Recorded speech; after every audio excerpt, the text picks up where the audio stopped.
Sat Konbanwa, âmes en quête d'harmonie et de refuge. Je m'appelle Naomi, et depuis cet espace où la simplicité des formes et la chaleur du bois naturel m'enveloppent dans une étreinte de sérénité, je vous souhaite la bienvenue à Encanto Minimalista. Aujourd'hui, je vous invite à un voyage de transformation, non pas vers un lieu lointain, mais vers le cœur même de nos foyers. Ensemble, nous explorerons comment nous pouvons transformer notre maison, aussi modeste ou petite soit-elle, en un véritable dojo de la paix. Un espace qui nourrit notre esprit et nous offre un sanctuaire de calme au milieu de l'agitation du monde, en appliquant les principes intemporels du design japonais. Je garde un souvenir particulièrement cher de la maison de ma grand-mère à Kiko. Elle n'était ni grande ni luxueuse selon les normes modernes, mais elle dégageait une atmosphère de paix et d'harmonie qui me faisait toujours me sentir accueillie et profondément apaisée. Le minimalisme japonais et les principes de design qui découlent de sa philosophie nous offrent un guide précieux pour créer précisément cela. Un foyer qui soit un dojo, un lieu d'entraînement et de discipline, mais aussi de paix intérieure profonde pour notre esprit. Aujourd'hui, je souhaite partager avec vous quelques réflexions et clés inspirées de cette sagesse ancestrale afin de vous aider à transformer vos propres espaces, quelle que soit leur taille, en véritables oasis de sérénité et de bien-être. L'une des pierres angulaires du design japonais et un principe fondamental pour transformer notre maison en un dojo de paix est la recherche de la simplicité essentielle, en éliminant le superflu pour laisser briller la beauté de l'essentiel. Dans la culture japonaise, il existe une profonde appréciation de la beauté qui émane de la simplicité, de l'absence d'ornementation inutile. Cela ne signifie pas une austérité froide ou un manque, mais une sélection minutieuse de ce « qui est vraiment important, de ce « qui nous apporte de la joie, de la fonctionnalité ou une signification profonde. En débarrassant nos espaces du désordre et des objets qui ne nous servent plus ou ne nous inspirent plus, nous créons une toile vierge où le calme et la clarté peuvent s'épanouir. C'est le concept de Ma, cet espace vide intentionnel, qui s'applique non seulement à l'esthétique visuelle, mais aussi à la sensation d'espace et de liberté que nous éprouvons dans un environnement dégagé. Je pense à Isabelle, une jeune professionnelle de Mexico qui vivait dans un petit appartement encombré de meubles hérités, de souvenirs de voyage, de livres qu'elle ne lisait plus et d'objets qu'elle avait accumulés au fil des ans. Elle se sentait constamment oppressée et avait du mal à se détendre chez elle. « Naomi, j'ai l'impression que ma maison m'étouffe », m'a-t-elle confiée avec angoisse. « Il y a tellement de choses que je ne sais même pas par où commencer. » Je lui ai proposé d'entamer un processus graduel de désencombrement conscient, en appliquant le principe de se demander pour chaque objet s'il apportait vraiment de la valeur ou de la joie à sa vie actuelle. Je lui ai suggéré de se concentrer non pas sur ce qu'elle perdait, mais sur l'espace et le calme qu'elle gagnait. Peu, à mesure qu'Isabelle se débarrassait du superflu, son petit appartement a commencé à se transformer. Les pièces semblaient plus spacieuses, la lumière circulait mieux et, surtout, elle a commencé à se sentir plus légère et plus sereine. « C'est incroyable, Naomi », m'a-t-elle dit. « Maintenant, j'adore être chez moi. C'est mon petit refuge. J'ai découvert qu'avoir moins de choses m'a donné beaucoup plus d'espace pour respirer et être moi-même. » Je vous invite à regarder votre maison avec un regard neuf. Quels objets pourriez-vous abandonner pour créer plus d'espace pour la paix et la clarté? N'oubliez pas que la simplicité n'est pas la pauvreté, mais l'élégance de l'essentiel. Cette quête de simplicité nous conduit naturellement à l'importance du lien avec la nature, en intégrant des éléments naturels dans notre maison pour créer une atmosphère d'harmonie et de bien-être. La culture japonaise a un lien ancestral et profond avec le monde naturel, qui se reflète de manière exquise dans son design d'intérieur.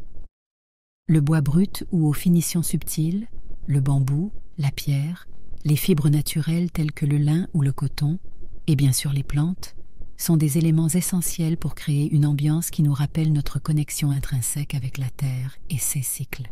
Ces matériaux apportent non seulement beauté et chaleur, mais ont également un effet apaisant sur notre système nerveux.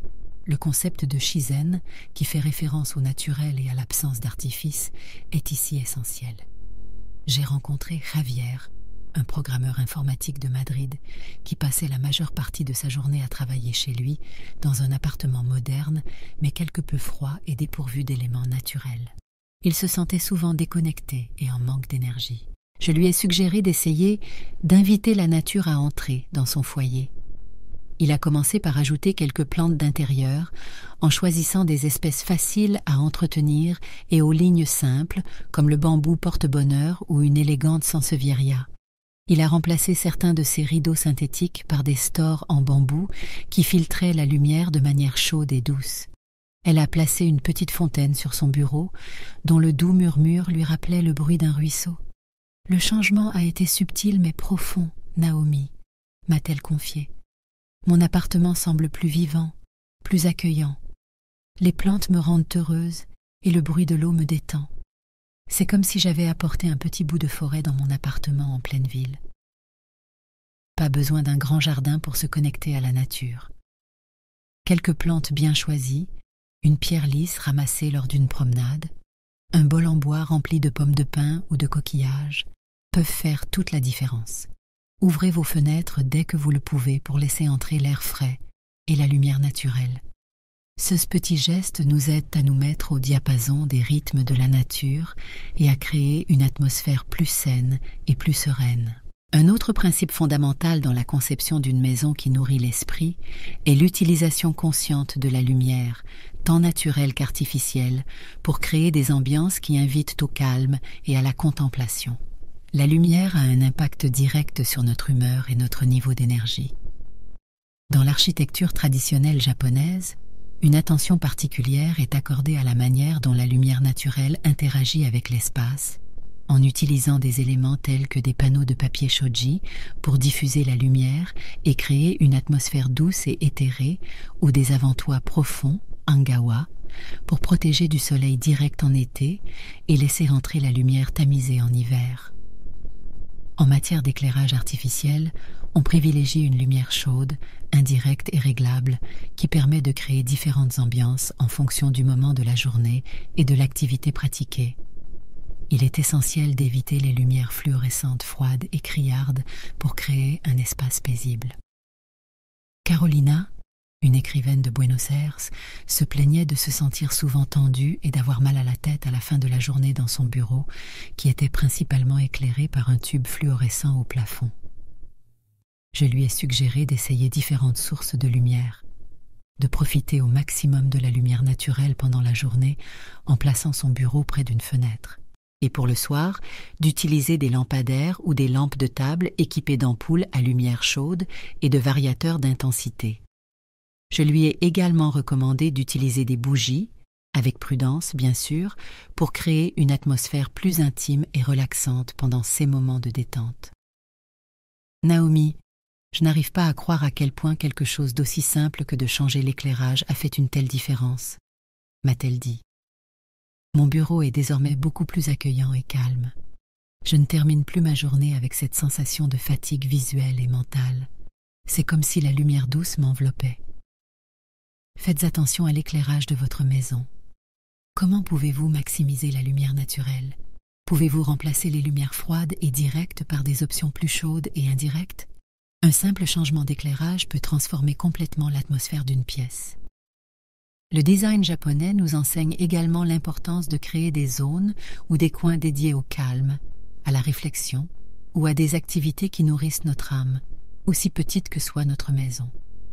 Dans une maison traditionnelle japonaise, on trouve souvent un tokonoma, cette petite niche surélevée où l'on expose un arrangement floral, une calligraphie ou un objet d'art significatif, invitant à la contemplation. Même si c'est un espace minuscule, Naomi, c'est devenu mon refuge, m'a-t-il confié.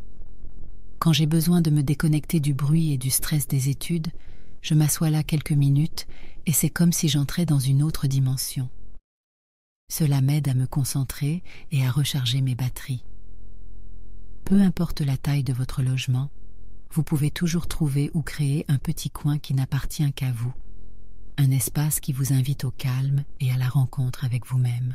Un autre aspect crucial pour transformer notre maison en un dojo de paix est la sélection minutieuse des objets qui nous entourent, en privilégiant la qualité à la quantité, la beauté fonctionnelle et les éléments qui ont une signification personnelle profonde. Le minimalisme japonais ne prône pas un vide ascétique, mais plutôt le fait de s'entourer intentionnellement d'objets que nous aimons, qui nous sont utiles et qui enrichissent notre vie. Cela renvoie au concept de wabi-sabi, qui trouve la beauté dans l'imperfection, la simplicité et l'authenticité des objets faits à la main, ou qui portent les traces du temps et de l'usage. Un seul bol en céramique artisanale, utilisé quotidiennement avec appréciation, peut apporter beaucoup plus de joie et de satisfaction qu'une douzaine de pièces de vaisselle produites en série, mais sans âme. Nous n'avons pas besoin de reproduire exactement un tokonoma, mais nous pouvons nous inspirer de l'idée de désigner un petit espace dans notre maison qui sera notre coin de paix personnel. Il peut s'agir d'un simple coussin posé sur le sol près d'une fenêtre, d'un fauteuil confortable dans un coin tranquille, d'un petit hôtel avec des objets qui nous inspirent, ou même d'un espace en plein air, si nous avons la chance d'avoir un balcon ou un petit jardin. L'essentiel est que ce soit un endroit où nous pouvons nous retirer pour nous déconnecter du bruit, méditer, lire, écrire, ou simplement être en silence avec nous-mêmes. Miguel, un jeune étudiant universitaire de Lima, au Pérou, vivait dans une petite chambre partagée et avait le sentiment de ne pas avoir d'espace à lui où trouver un moment de calme. Je lui ai suggéré, même dans ces circonstances, d'essayer de délimiter un petit territoire sacré. Cela pourrait être son propre lit, soigneusement fait chaque matin et agrémenté d'un coussin spécial qu'il n'utiliserait que pour ses moments de lecture ou de méditation. Ou une petite étagère où il pourrait placer une plante, une bougie et une photo qui lui inspirait la paix. Miguel a décidé de créer son coin de calme dans un coin de son bureau, en y plaçant une petite lampe en sel, un cahier et un stylo pour écrire ses pensées, ainsi que des écouteurs pour écouter de la musique relaxante. Je me souviens de Luisa, une avocate de Santiago du Chili, dont l'appartement était rempli d'objets décoratifs achetés sur un coup de tête, de cadeaux qu'elle n'aimait pas mais qu'elle gardait par obligation, et d'objets qui encombraient simplement l'espace. Même si sa maison était décorée, elle ne se sentait pas vraiment connectée à elle. Je lui ai proposé de faire l'inventaire de ces objets, en appliquant la célèbre méthode de Marie Kondo, qui consiste à se demander si chaque chose lui procure de la joie, le tokimeku, mais en allant plus loin, en réfléchissant également à leur fonctionnalité, leur qualité et leur signification personnelle. Ce fut un processus révélateur. Elle s'est débarrassée de beaucoup de choses qui ne faisaient qu'accumuler la poussière et occuper de l'énergie, et n'a gardé que celles qu'elle aimait vraiment ou dont elle avait besoin. Ma maison semble plus légère, plus personnelle, plus moi, m'a-t-elle dit. Maintenant, chaque objet que je vois a une histoire, me procure une sensation agréable. J'ai découvert que je préfère avoir peu de choses, mais qu'elles soient de bonne qualité et aient une signification pour moi, plutôt que beaucoup de choses impersonnelles. Avant d'acheter un nouvel objet pour votre maison, posez-vous les questions suivantes. En ai-je vraiment besoin? Apporte-t-il de la beauté ou de la fonctionnalité à ma vie? Est-il fabriqué avec des matériaux de qualité qui dureront dans le temps? Me relie-t-il à quelque chose que j'apprécie? S'entourer d'objets qui ont une âme transforme un espace en un foyer. Enfin, pour que notre maison soit un véritable havre de paix, il est essentiel de cultiver des habitudes d'ordre et de propreté qui ne soient pas considérées comme une corvée, mais comme une forme de soin et de respect envers notre espace et envers nous-mêmes. Un environnement ordonné et propre a un impact direct sur notre clarté mentale et notre sentiment de bien-être. Dans la tradition zen, le nettoyage du temple, Samu, est considéré comme une pratique spirituelle, une forme de méditation en action.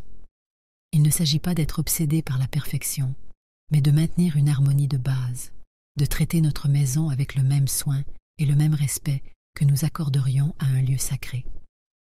Mettre en place des routines simples pour maintenir l'ordre, comme consacrer quelques minutes chaque jour à ranger les choses à leur place, nettoyer les surfaces ou aérer les pièces, peut faire une grande différence. Fernando, un père de famille de Barcelone, se sentait constamment stressé par le désordre dans sa maison. Avec 2 jeunes enfants, maintenir l'ordre semblait être une bataille perdue d'avance. Je lui ai suggéré, plutôt que d'essayer de faire de grands nettoyages sporadiques qui l'épuisaient, de mettre en place de petites habitudes quotidiennes et d'impliquer toute la famille de manière ludique. Par exemple, l'heure des gardiens de l'ordre, où chacun consacrait 10 minutes avant le dîner à ranger ses affaires. Ou le dimanche de l'harmonie, où ils passaient un moment à nettoyer et ranger ensemble, en écoutant de la musique.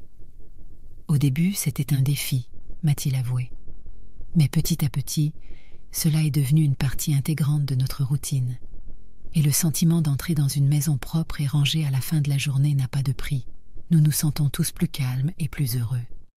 Une maison bien rangée n'est pas seulement esthétique, elle reflète un esprit ordonné et un cœur en paix. Mes chers amis, transformer notre maison en un dojo de paix, en un sanctuaire qui nourrit notre esprit, ne nécessite pas de gros investissements ni de déménager dans une maison de rêve. Cela demande avant tout de la volonté, de la conscience et un profond respect pour les principes de simplicité, d'harmonie avec la nature et d'appréciation de la beauté dans l'essentiel. En appliquant ces principes inspirés du design et de la philosophie japonais, nous pouvons créer des espaces, aussi petits soient-ils, qui nous accueillent, nous ressourcent et nous inspirent à vivre avec plus de sérénité et de détermination. Une maison conçue comme un dojo de paix devient bien plus que 4 murs et un toit. Elle se transforme en un allié sur notre chemin de croissance personnelle, un refuge où nous pouvons recharger nos batteries, nous reconnecter avec nous-mêmes et trouver le calme au milieu des tempêtes de la vie. C'est un espace qui nous invite à vivre de manière plus minimaliste, certes, mais surtout de manière plus significative et plus épanouissante. Comme le dit un beau proverbe japonais que ma grand-mère Akiko avait l'habitude de citer tout en arrangeant avec soin un simple ikebana qui illuminait toute la pièce, Heya wa kokoro no Utsushikagami, ce qui se traduit approximativement par la pièce et le miroir du cœur.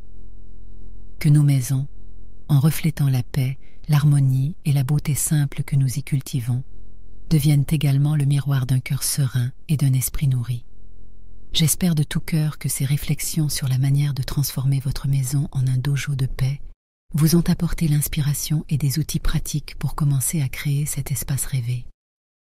Si ces idées ont allumé une lumière en vous, je vous invite avec joie à rejoindre notre communauté ici, sur Encanto Minimalista. Abonnez-vous à la chaîne pour continuer à explorer ensemble ces chemins de sagesse qui nous guident vers une vie plus harmonieuse et plus significative.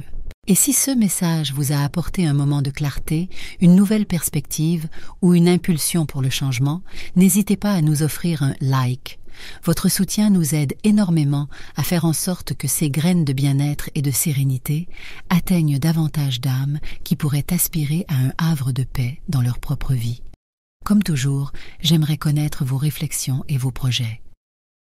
Dites-moi en commentaire quel principe du design japonais vous touche le plus en ce moment ou quel petit changement vous êtes prêt à mettre en œuvre chez vous cette semaine pour cultiver un peu plus de paix et d'harmonie. Écrivez « Ma maison, mon dojo de paix » si vous vous sentez inspiré à embrasser cette voie qui consiste à transformer vos espaces et, par là même, votre vie. Merci infiniment pour votre présence, votre attention et votre désir de créer de la beauté et de la sérénité dans votre vie et votre maison. Que chaque recoin de votre maison devienne le reflet de la paix qui habite votre cœur. Matane, at.